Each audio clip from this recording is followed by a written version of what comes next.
प्रिय मित्रों, स्वागत है आपका आपके अपने चैनल स्टडी विद प्रदीप में। दोस्तों, सीटेट यूपी टेट साइंस के लिए 6 to 8 साइंस के बैच में आप सबका स्वागत है। सीटेट का एग्जाम आपका जुलाई मंथ में होने वाला है और हम लोग इसके प्रैक्टिस पेपर श्रृंखला में आगे की दिशा में बढ़ रहे हैं। आपको बताते चलें, यह एग्जाम पॉइंट श्रृंखला आपके परीक्षा के लिए अत्यंत महत्वपूर्ण है और इसी कड़ी में हम लोग आज ये तीसरा वीडियो लेकर के आपके बीच में हैं। एक एग्जाम पॉइंट में हमने 30 प्रश्न रखे हैं, लेकिन उन्हें सॉल्व करने में हमें टाइम लग जाता है और समय लग जाता है, जिसके कारण पहली एग्जाम पॉइंट को हमने 2 वीडियो में किया और सेकंड एग्जाम पॉइंट को आज स्टार्ट कर रहे हैं।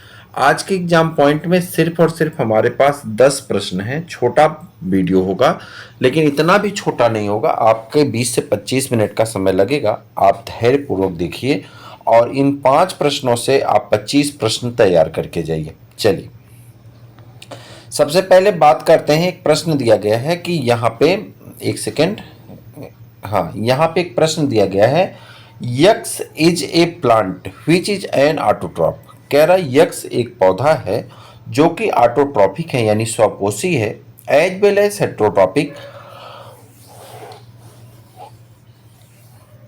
और हेट्रोट्रॉपिक भी है। व्हाट कुड यक्स बी, यानी यक्स क्या है। अब आपको बताना है। हिंदी में दिया गया है, यक्स कोई पौधा है जो स्वपोषी के साथ साथ विषमपोषी भी होता है। तो यक्स कैसा पौधा है? पिचर प्लांट है, एल्गी है, कसकुटा है या आपका फंजाई है। हिंदी में इसकी बात करें तो इसे घटपर्णी कहते हैं, इसे शैवाल कहते हैं, इसे जो है अमरबेल कहते हैं और इसे क्या कहते हैं? कवक कहते हैं। यहाँ पे आ जाते हैं, एक एक करके देखते हैं। ये जब आपको भेजा जाएगा तो इस सबके कलर किए रहेंगे। इन सभी कलर से, मोटी हेडिंग कलर से, इंपॉर्टेंट चीज़ें कलर से की रहेंगी। ठीक है, अभी इनको जैसे एग्जाम पॉइंट सेकंड प्रिपेयर हो रही, तो जब प्रिपेयर हो जाएगी तो इसको भेजा जाएगा आपको। जो लोग हमारे व्हाट्सएप से जुड़े हैं उनको ये मैसेज दिया जाता है। आप नहीं जुड़े हैं तो आप भी जुड़िए। 800 410 99 89 पे व्हाट्सएप करके सीटेट लिख करके आप हमारे साथ जुड़ सकते हैं, जहाँ पे आपको ये श्रृंखला डेली भेजी जाती है। बात करते हैं घटपर्णी पौधे की, यानी पिचर प्लांट की। ये आपका पौधा क्लास 7th में एनसीईआरटी में दिया गया है। यह एक कीटभक्षी पौधा है, यानी कीट को खाता है और ये कहाँ पाया जाता है? आपके पूर्वी घाट पे पाए जाते हैं ज़्यादातर ये पौधे। यहाँ पे कीटों की कमी होती, पहाड़ी पौधा है और यहाँ पे नाइट्रोजन की कमी के कारण ये कीट को खा करके नाइट्रोजन की पूर्ति करते हैं। ये इनकी पत्तियां जो हैं एक कवर के रूप में आ जाती हैं, यानी पर्ण घट के रूप में आ जाती है। घट मतलब होता घड़ा, घड़े के रूप में अपना शेप बनाती हैं और कीट उसमें अट्रैक्ट होकर अंदर जाता है और उसी में दब के मर जाता है। तो कीट भक्षी पादप है। यह आंशिक रूप से स्वपोषी और आंशिक रूप से विषमपोषी होता है। अतः यक्ष जो है कैसा पौधा होगा? घटपर्णी पौधा होगा। ठीक, इसे इंसेक्टिवोरस प्लांट के नाम से भी जाना जाता है।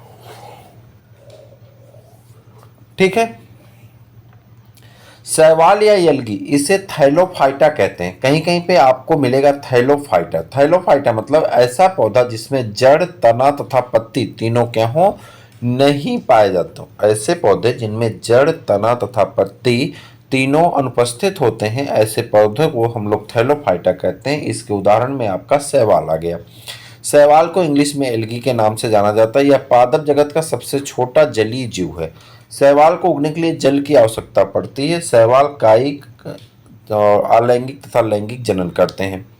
ये प्रकाश संश्लेषण के द्वारा भोजन निर्माण कर लेता है, अर्थात स्वपोषी होता है। आपको बता दें कि जो शैवाल होते हैं पूरे कार्बन डाइऑक्साइड का लगभग 50% अकेले जो है कार्बन डाइऑक्साइड के फिक्सेशन में मदद करते हैं। अतः शैवाल बहुत महत्वपूर्ण है। ठीक, शैवाल छोटे जीवों के लिए, जो जलीय जीव हैं, उनके लिए भोजन का भी काम करते हैं। अतः ये एक तरह से उत्पादक के रूप में जाने जाते हैं। अमरबेल, यह एक परजीवी पौधा है। अमरबेल ये एक जो है जिस पौधे के ऊपर उगता है उसे नुकसान पहुंचाता है। किसी दूसरे स्वपोषी पादप जैसे कि बेर, बबूल या से अपना भोजन प्राप्त करता है, क्योंकि अमरबेल में क्लोरोफिल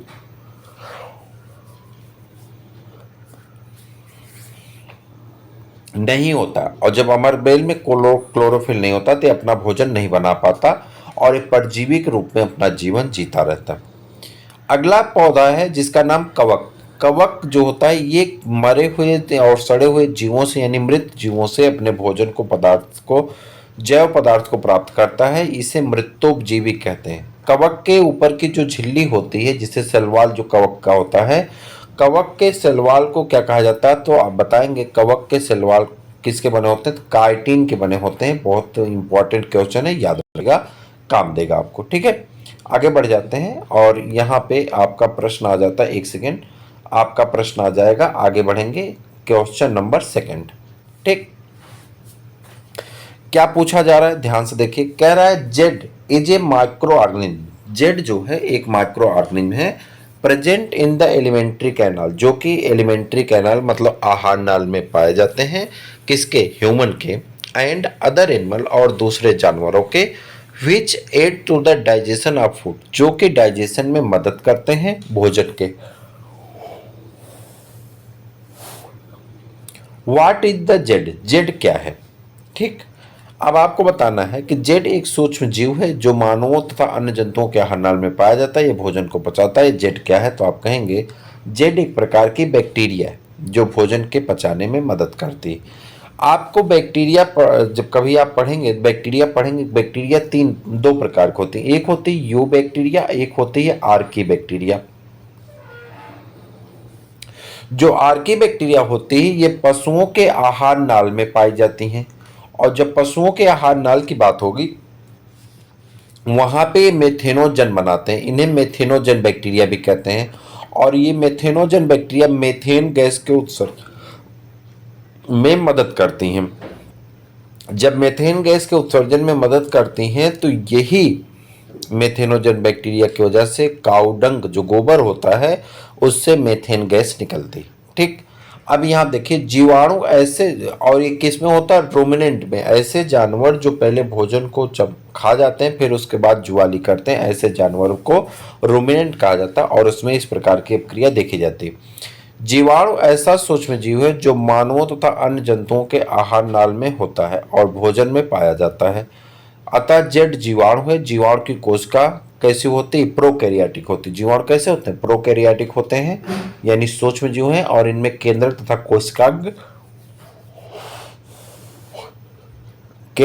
कोशिकांग क्या होते हैं, नहीं पाए जाते हैं। ठीक है, अब बात करते हैं यहाँ पे वायरस की। वायरस मतलब होता है, वायरस को हम लोग कहते हैं पॉइजनस फ्लूइड यानी जहरीला पदार्थ। डिमिट्री इवानोव्स्की एक साइंटिस्ट हैं, 1892 में डिमिट्री इवानोव्स्की ने किसको ढूंढा था, माइक्रो ऑर्गेनिज्म में वायरस को ढूंढ लिया था, और टोबैको मोजेक डिजीज के लिए इन्होंने वायरस को ढूंढ लिया था। ऐसा इसलिए बताया इन्होंने कि जो बैक्टीरिया को फिल्टर करने की जो प्रूफ झिल्ली थी, फिल्टर था, बैक्टीरियल प्रूफ फिल्टर था, उससे ये छन करके नीचे चले गए थे, जिससे इन्होंने कहा कि इनकी साइज बहुत छोटी है और इसी कारण इन्हें स्मॉल जो है पॉइजनस एनिमल का नाम दिया गया, लेकिन पॉइजनस जीव का नाम दिया गया, लेकिन बाद में पता चला कि इन्हीं का नाम क्या है, वायरस हो गया। M.W. बेंजरिंग एक वैज्ञानिक हैं, इनका भी नाम है। 1898 में इन्होंने एक्सट्रैक्ट किया टोबैको से, और इससे इन्होंने बताया कि ये जो है एक वायरस है, और यह वायरस जो है इसका नाम रखा इन्होंने कांटाजियम बीबम फ्लूइडम, यानी इन्फेक्शियस लिविंग फ्लूइड, ऐसा तरल पदार्थ जो कि इन्फेक्शियस है यानी रोग पैदा करता है। फिर आ गए W.M. स्टैनले ने 1935 में वायरस को क्या किया था, क्रिस्टल के रूप में तैयार कर लिया। यही कारण था, और यही कारण था कि लगातार चाइना पे अभी दबाव बनाया गया कि चाइना ने जो है बायोलॉजिकल वेपन्स का उपयोग किया, लेकिन ऐसा कुछ नहीं था कि कोरोना के जो वायरस थे बार बार कहा जाता था चाइना ने बनाया, चाइना ने बनाया, तो ऐसी कोई बात नहीं थी। हाँ, ये जरूर था कि प्रयोगशाला में वो काम कर रहा था, लेकिन उसने कोई वायरस नहीं बनाया था। क्योंकि वायरस का क्रिस्टल बनाया जा सकता है, और ये बात किसने बताई थी, W.M. स्टैनले ने। यही कारण होता वायरस को ना सजीव मानते हैं और ना ही निर्जीव मानते हैं, बल्कि दोनों के बीच की कड़ी मानते हैं। जब वायरस सजीव के शरीर में होता है तो सजीव जैसा व्यवहार करता है, और जब सजीव के शरीर से बाहर होता है तो निर्जीव जैसा व्यवहार करने लगता है। यही कारण है कि वायरस को सजीव और निर्जीव के बीच की योजक कड़ी के रूप में जाना जाता है। कह रहा जो वायरस होता है ये स्पेशली होस्ट होता है, यानी पैरासाइट के रूप में कार्य करते हैं।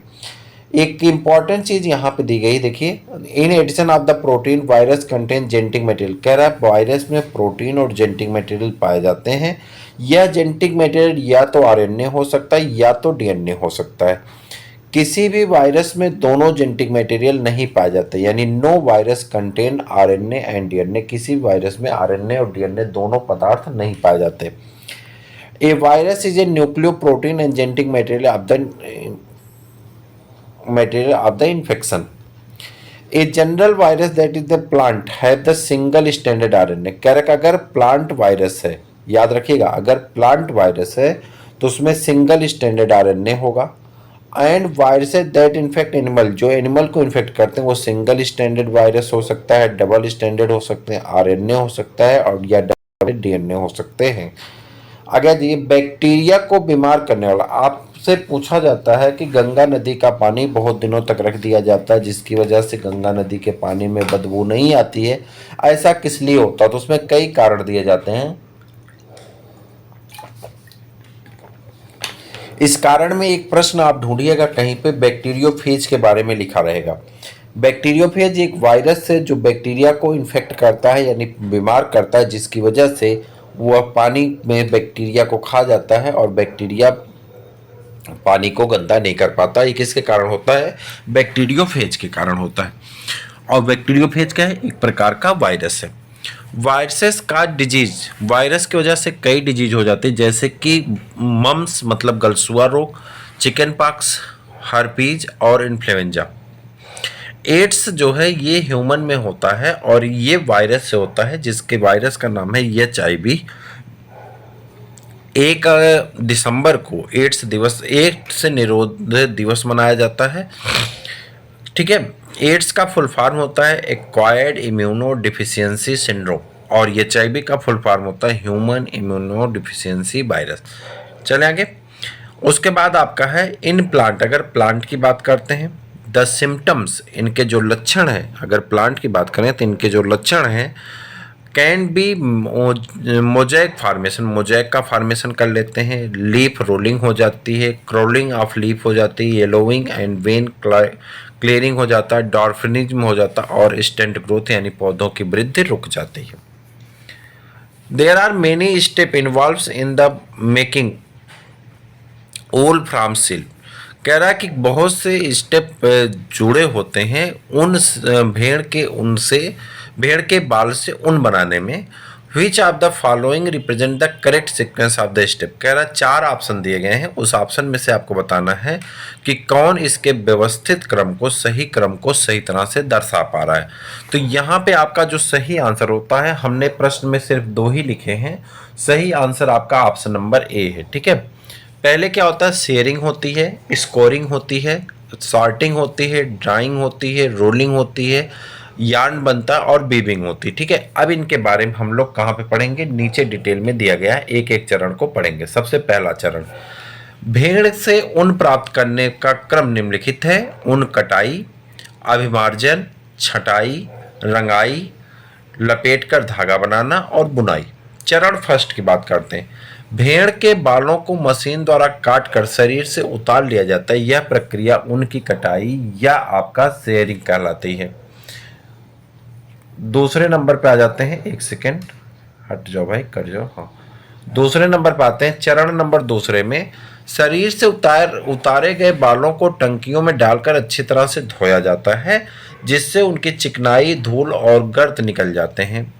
यह प्रक्रिया अभिमार्जन कहलाती है, यानी स्कोरिंग कहलाती है। अभिमार्जन के बाद उसकी छटाई की जाती है। रोमेल या रोएदार, कुछ बाल ऐसे जो रोएदार बाल हैं, उन्हें कारखानों में भेज दिया जाता है, जहां विभिन्न गठन के बालों को छांट करके पृथक किया जाता है। चरण नंबर 4, रेशे से विभिन्न रंगों की रंगाई की जाती है, क्योंकि भेड़ तथा बकरी में समानता जो बाल होते हैं वह काली, भूरी या सफ़ेद रंग के हो सकते हैं और हमें अलग अलग कलर का स्वेटर चाहिए या वूलन वस्त्र चाहिए, जिसके लिए हम उसकी क्या करते हैं? रंगाई करते हैं। चरण नंबर 5, जब रेशों को सीधा करके सुलझाया जाता है और फिर लपेटकर उससे धागा बनाया जाता है तो ये हो जाता है धागे का बनना, और धागा बनने के बाद ऊनी वस्त्र की बुनाई कर दी जाती है, ऊनी वस्त्र तैयार हो जाता है। ठीक है, आगे दिया गया है कि यहाँ पे निम्नलिखित में से कौन से जोड़ों के प्रकार का सही मिलान सेट निरूपित किया गया। तो ये यहाँ पे हमने जो है सही आंसर को ही लिख दिया है, मिलान मैं आपको दिखा रहा हूँ। ठीक है, which of the following represent current matching of the type of the joints. तो अगर आप देखें बाल और सॉकेट ज्वाइंट कहाँ पाया जाता है, आर्म में यानी शोल्डर पे। पाइवोट ज्वाइंट नेक पे पाया जाता है। हिंज ज्वाइंट कहाँ पाया जाता है, एल्बो में पाए जाते हैं। और वहीं पे फिक्स ज्वाइंट कहाँ पाया जाता है, तो जबड़े पे पाया जाता है। अस्थि और उपास्थि मानव कंकाल बनाते हैं। कंकाल शरीर की आकृति देता है, ये चलने में सहायक होता है और आंतरिक अंगों की सुरक्षा करते हैं। मानव कंकाल खोपड़ी, मेरुदंड, पसलियों, वक्ष की अस्थि, कंधे, श्रोण मेखला तथा हाथ की अस्थियों से बनता है। मानव कंकाल में विभिन्न संधियां होती हैं। गर्दन और सिर को जोड़ने वाली संधि को पुराद्रि संधि कहते हैं। पुराद्रि संधि में बेलनाकार अस्थि के छल्ले घूमते रहते हैं। अस्थियों के बीच कुछ संधियां ऐसी भी होती हैं जिन्हें गति नहीं कर पाती हैं और ये अचल संधि कहलाते हैं, जैसे कि ऊपरी जबड़े और कपाल के मध्य अचल संधि का बनना पाया जाता है। कंदुक खल्लिका संधि कंधा और कूल्हे की संधियां होती हैं, ये विभिन्न दिशाओं में सभी दिशाओं में गति करती हैं। हिंज संधि कोहनी और घुटने की संधि को कहते हैं और यह एक दिशा में ही गति कर पाते हैं। ये है आपके शरीर में 206 हड्डियां पाई जाती हैं। उनका एक स्केलेटन सिस्टम है। हड्डियों के कुछ नाम हैं, जैसे कि खोपड़ी में पाई जाने वाली हड्डियों को क्रेनियम कहा जाता है। उसके बाद नीचे जो आपके जबड़े में बनाएंगे मैक्सिला और मैंडिबल कहलाती हैं। ठीक, क्लेविक्स कहलाती हैं आपके जो यहाँ पे पसलियाँ बनाती हैं, और जहाँ पे इसके पुला बनता है। उसके बाद ह्यूमरस आप देख पा रहे हैं, हाथ के ऊपर की हड्डी के ह्यूमरस कहते हैं। नीचे 2 हड्डी होती है जिसे हम लोग क्या कहते हैं, रेडियस कहते हैं, दूसरे को अल्ना कहते हैं। और उसके बाद अंगुलियों को मेटाकार्पल्स कहा जाता है। ठीक है, और इधर अगर आ जाते हैं तो स्टर्नम बीच में जो हड्डी है इसे क्या कहते हैं, स्टर्नम कहते हैं। और इसके किनारे किनारे जो लगी होती हैं इसे पसलियाँ कहते हैं। पसलियाँ 2 प्रकार की होती हैं, एक सत्य पसलियाँ होती हैं, एक असत्य पसलियाँ होती हैं। ठीक है, कभी इसके बारे में चर्चा करेंगे। और उसके बाद ये पेल्विस रीजन है, इसको पेक्टोरल गाइडल कहते हैं, नीचे को पेल्विस गाइडल कहते हैं, जहाँ से पैर जुड़ा होता है। उसके बाद यहाँ पे जो है फैलेंजेस हैं, अंगुलियाँ लगी हुई हैं, ये तो हाथ वाली बात हो रही। उसके बाद पैर में आ जाते हैं तो इसे फीमर कहते हैं। और नीचे जो है इसका जो घुटना जहाँ जुड़ा होता है उसे पटेला कहा जाता है। नीचे 2 हड्डियाँ पैर में पाई जाती हैं, एक को टिबिया कहते हैं, एक को फेबुला कहते हैं। और पंजे में मेटाटार्सल, टार्सल, फ्लैलेंजेज और ये सभी अंगुलियां पाई जाती हैं। कहाँ पे, आपके टखने के क्षेत्र में पाई जाती हैं। कैसा लगा? ठीक है, तो आप चैनल पे नए हो तो चैनल को सब्सक्राइब जरूर करिए, अपने मित्रों को शेयर जरूर करिए, क्योंकि आपके सहयोग से ही कार्य बेहतर से बेहतर हो पाता है। ठीक, आगे बढ़ जाते हैं। कह रहा है which of the following statement is correct. इसमें कुछ स्टेटमेंट दिए गए हैं और आपको बताना है कौन सा सही है। ठीक है, नीचे दिए गए कौन सा कथन सत्य है। The unfertilize egg has been chromosome. कह रहा है अनफर्टिलाइज एग जो होता है उसे क्या कहते हैं, क्रोमोसोम कहते हैं। The unfertilize egg are the 23 pair of the chromosome. Unfertilize egg में 23 पेयर क्रोमोसोम पाए जाते हैं। The unfertilize egg has an X chromosome that is the X chromosome. कह रहा है कि जो अनफर्टिलाइज एग होते हैं हैज 1 क्रोमोसोम, उसमें 1 क्रोमोसोम पाया जाता और वह एक्स क्रोमोसोम होता नहीं। The unfertilize egg has the 22 chromosome. Unfertilize egg में कितने क्रोमोसोम पाए जाते हैं, 22 पाए जाते हैं। अब देखिए, कह रहा है कि अनिषेचित अंडाणु एक अगुणित मादा युग्मक होता है, यह केवल एक्स क्रोमोसोम होता है। ठीक, दूसरा है अंडाणु अंडजनन द्वारा निर्मित मादा युग्मक होता है। युग्मक अगुणित होते हैं और इनमें केवल एक युग्म गुणसूत्र होता है।